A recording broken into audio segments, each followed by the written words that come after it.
Tire! Tire! Les cris des spectateurs m'ont donné des ailes. Le but était à ma portée. L'adrénaline grimpait dans mes veines, en me donnant la force dont j'avais besoin pour continuer à courir. Encore quelques mètres et je pourrais tirer au but. Boum! Je suis tombée dans un bruit sourd. Un joueur de l'équipe adversaire m'avait fait tomber avec un tackle. Je ne l'avais pas vu venir par derrière et quand je l'ai vu, c'était déjà trop tard. La douleur m'a traversé la tête alors que je tapais le sol. Mais avant de continuer, n'oubliez pas d'aimer la vidéo et de vous abonner ainsi que d'activer les notifications pour ne rater aucune de nos histoires folles. En grandissant, je n'ai jamais pu entendre de l'oreille gauche. Mes parents m'ont dit que j'étais née comme ça. Ils m'avaient emmenée chez le docteur quand j'étais très jeune. Mais il n'y avait aucun traitement pour mon oreille.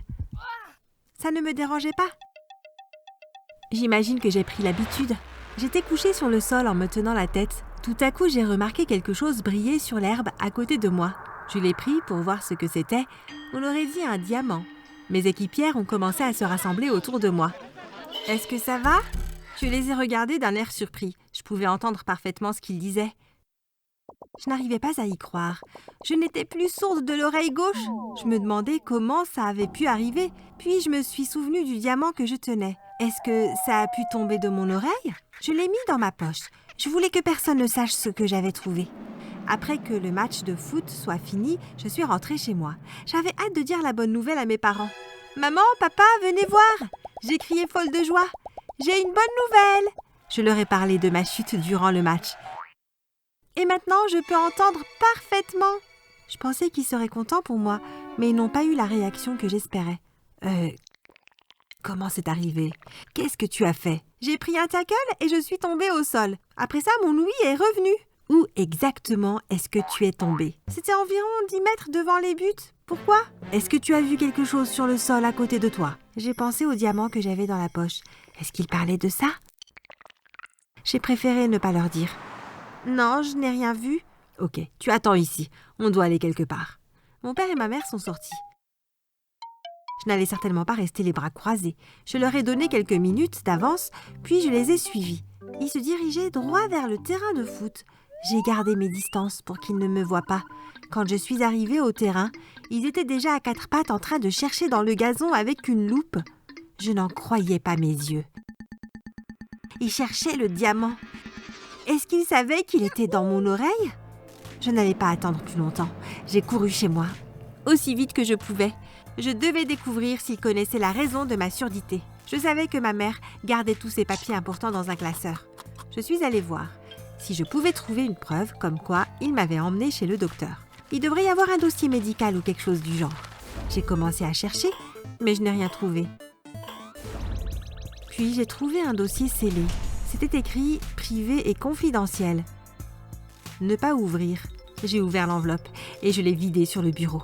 C'était un tas d'articles de journaux. Je les ai pris et j'ai commencé à les lire. Ils parlaient tous d'un cambriolage dans une bijouterie. J'étais surprise quand j'ai lu la ligne suivante. Un diamant d'une valeur inestimable a été volé. Est-ce que mes parents avaient volé le diamant? C'était fou. Ils ne feraient pas quelque chose comme ça quand même. J'ai remis tous les papiers dans l'armoire et je suis allée dans ma chambre. J'ai essayé de rechercher plus d'informations sur le cambriolage et le diamant sur Internet. Mais ça disait que l'affaire était classée et aucune nouvelle preuve n'ont été trouvées après 10 ans. Si l'affaire est maintenant classée, il n'y a rien qui peut m'empêcher de revendre le diamant, n'est-ce pas? Le lendemain matin, j'ai dit à mes parents que j'allais voir un ami, mais j'ai en fait pris le bus pour aller dans la ville d'à côté. Je ne voulais pas aller dans une bijouterie à côté de chez moi, car je ne voulais pas que quelqu'un me voie. Ça ne m'a pas pris longtemps avant de trouver une boutique. Sur la devanture, il y avait inscrit « Nous achetons et vendons des bijoux ». Je suis entrée et j'ai montré le diamant au vendeur. Il a bien pris 10 minutes à le regarder avant de finalement dire « C'est un super diamant que tu as là, fillette. Combien tu en veux ?» Sa question m'a fait réfléchir. Je savais que ça valait beaucoup d'argent, mais je ne savais pas combien. Combien vous proposez ? 1 million de dollars semble correct. Tu en penses quoi? Je me suis presque évanouie. Quand j'ai entendu ça, 1 million de dollars? J'étais riche! Monsieur, marché conclu! Le vendeur a transféré l'argent sur mon compte et je suis sortie de la boutique en souriant. Sur le chemin du retour, je ne pouvais pas m'arrêter de penser à ce que j'allais acheter. Je pouvais acheter tout ce que je voulais. Une fois rentrée, mes parents m'attendaient dans le salon. Viens ici, Alexa, on a quelque chose à te dire. Je suis entrée dans le salon. Assieds-toi. Ils avaient l'air sérieux. Mon père a commencé à parler du diamant, mais je l'ai coupé direct. C'est bon, tu n'as pas besoin de me le dire. Je sais exactement ce que vous avez fait. Vous avez volé un diamant, vous êtes des voleurs. Mais ça n'a plus d'importance car je l'ai vendu. Je suis riche maintenant. Quoi? Non, qu'est-ce que tu as fait? On n'est pas des voleurs. Hein? Mais les articles sur le cambriolage? Ma mère a secoué la tête.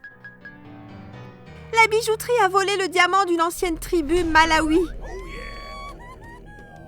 On l'a pris pour le rendre. Alors pourquoi l'avoir mis dans mon oreille?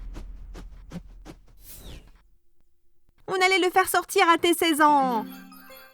On devait attendre jusqu'à ce que l'affaire soit classée avant de pouvoir le rendre à la tribu en toute sécurité. C'est ton anniversaire le mois prochain et c'est à ce moment qu'on devait le rendre. Maintenant, on ne peut plus rendre ce qui leur appartient. Dis-nous à qui tu l'as vendu. J'ai répondu, je suis désolée. Et si vous leur donnez l'argent à la place? Ils seraient certainement reconnaissants pour l'argent. Mais le diamant était un bijou sacré de leur tribu. L'argent n'était rien à côté. Est-ce qu'on peut faire quelque chose? À vrai dire, oui. Voilà. La boutique a un autre bijou qui est sacré pour leur tribu. Si on peut le récupérer, ça les rendrait heureux. Il n'y a rien de facile. On va devoir faire un autre cambriolage. Ou plutôt, tu vas le faire. Cette nuit-là, on a tous les trois pensé à un plan pour entrer dans la bijouterie pour y voler l'autre bijou. J'avais vraiment peur de le faire, mais je savais que je n'avais pas le choix. C'était ma faute si la tribu avait perdu leur diamant. Je devais donc être celle qui allait prendre l'autre bijou. On a attendu jusqu'à minuit et mon père nous a conduits à la boutique. Il a garé la voiture au coin de la rue et je me suis faufilée dans la rue. J'ai regardé autour de moi pour être sûre que personne ne me voit. Puis j'ai cassé la vitrine et je suis entrée dans la boutique. Je suis allée là où la plupart des bijoux de grande valeur étaient. Ça ne m'a pas pris longtemps avant de trouver ce que je cherchais. Je me suis avancée et je l'ai pris. Soudain, il y a eu des flashs lumineux et l'alarme a commencé à retentir. La porte est ouverte et le vendeur est entré. Il a crié « Arrêtez-vous !» Attendez un instant. Vous êtes une gamine. Pourquoi vous prenez ce bijou? Je le ramène à sa place. Vous l'avez volé à une tribu Malawi. Qu'est-ce que tu dis? On n'a rien volé. J'ai le certificat de propriété. On l'a acheté directement d'une mine de diamants. J'ai raconté au bijoutier ce que mes parents m'avaient dit sur le bijou sacré et la tribu Malawi. Je pense que tes parents t'ont menti. Pourquoi ils te demanderaient de le voler? Ils ont menti sur la tribu. Peut-être qu'ils ne sont pas aussi bons que tu le penses. J'ai hurlé. Mes parents sont de bonnes personnes. Je ne lui ai pas dit que c'était mes parents qui avaient commis le premier vol. J'ai dit, s'il vous plaît, n'appelez pas la police. Voilà, je vous rends le bijou. Je lui ai donné le bijou. Heureusement, il a décidé de me laisser une chance. D'accord, je te pardonne pour cette fois. Mais fais attention à ne pas tomber dans un autre piège de tes parents. Quand je suis rentrée, mes parents m'attendaient dans le salon. Mon père a demandé, « Tu l'as eu ?»« Non, je sais que vous mentez à propos des bijoux. Le vendeur les a achetés légalement à une mine de diamants. On ne ment pas, c'est le vendeur qui ment. C'est lui le menteur. » Je ne savais pas qui croire. Est-ce que mes parents disaient la vérité ou bien le bijoutier? Je savais qu'il n'y avait qu'une façon de le savoir. Je devais l'entendre de la bouche des concernés. Je me suis dit que j'allais voir le chef de la tribu Malawi pour lui demander. J'ai regardé sur Google l'endroit où vivait la tribu Malawi d'après mes parents. Ça n'allait pas être simple d'aller là-bas, mais je devais le faire. J'ai réfléchi à un plan et le lendemain, je suis partie les trouver. Mais quand je suis arrivée à l'endroit où ils étaient supposés vivre, c'était vide. J'ai regardé autour de moi, mais je ne voyais personne. C'était juste une clairière dans la forêt. Aucun signe de vie. On dirait que le bijoutier disait la vérité depuis le début. Il n'y a jamais eu de tribu Malawi. J'étais sur le point de partir quand j'ai entendu un bruit venant de la forêt. J'ai regardé dans la direction d'où venait le bruit, mais je ne voyais rien, ni personne. Je me suis avancée d'un peu plus près. C'est alors que je les ai vus. 2 yeux me regardaient de l'intérieur de la forêt. Quelques secondes après, j'étais entourée d'une vingtaine d'hommes. Ils tenaient tous des lances et étaient vêtus d'habits tribales. « Qu'est-ce que vous voulez? Qu'est-ce que vous faites ici? Qui vous envoie ?» a demandé un homme qui semblait être leur chef. « Je suis ici pour vous aider. Je veux vous aider à récupérer votre diamant sacré. » Ils se sont tous figés. Puis l'un d'eux a commencé à rigoler. « Un diamant sacré ?» a-t-il dit en riant. J'ai hoché de la tête. Je ne comprenais pas. « Qu'y a-t-il de si drôle? Oh, ne t'inquiète pas pour ça. On en a un paquet dans notre boutique de souvenirs. Votre boutique de souvenirs? Quelle boutique? N'êtes-vous pas une ancienne tribu qui vit au milieu de nulle part, coupée de la société? L'homme était mort de rire. Non, je m'appelle Dave, je viens d'Arizona et tu es au milieu du Universal Theme Park. J'ai regardé autour de moi. Je n'arrivais pas à croire que j'étais aussi bête. C'était évident, maintenant. Les arbres étaient faux, même les feuilles étaient en plastique. Les oiseaux et les autres animaux étaient juste des pierres peintes. J'ai dit, alors vous me dites que ce n'est qu'un show? La tribu Malawi n'a jamais vraiment existé? Évidemment. Mais ce que je veux savoir est pourquoi ferais-tu tout ça pour nous aider? J'ai expliqué comment mes parents voulaient aider la tribu et que c'était eux qui m'avaient parlé des bijoux sacrés. J'ai dit, mais pourquoi mes parents pensaient que le diamant valait beaucoup d'argent?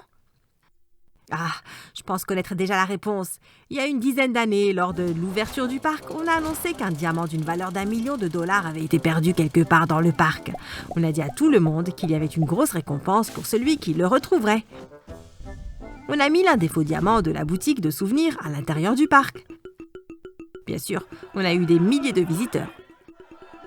Tout le monde voulait avoir une chance de trouver le diamant et obtenir la récompense. Et que s'est-il passé quand quelqu'un l'a trouvé? C'est là le problème. Personne n'a réclamé la récompense. On a juste conclu que quelqu'un l'avait trouvé et ramené chez eux. On s'en fichait. On savait que c'était sans valeur. Et si quelqu'un était assez idiot pour l'acheter sans le vérifier, alors ça serait leur faute. Mais un bijoutier a dit l'avoir acheté à une mine et puis qu'il a été volé. Oui, je me souviens avoir lu sur le vol de ce diamant. On riait tous car un bijoutier n'avait pas vu que c'était un faux. Et que certains voleurs assez idiots avaient tout fait pour voler ce faux diamant. Je ne lui ai pas dit que c'était mes parents qui étaient ces voleurs. Je n'ai également pas dit que j'avais passé 16 ans de ma vie sans bien l'entendre à cause de ce faux diamant.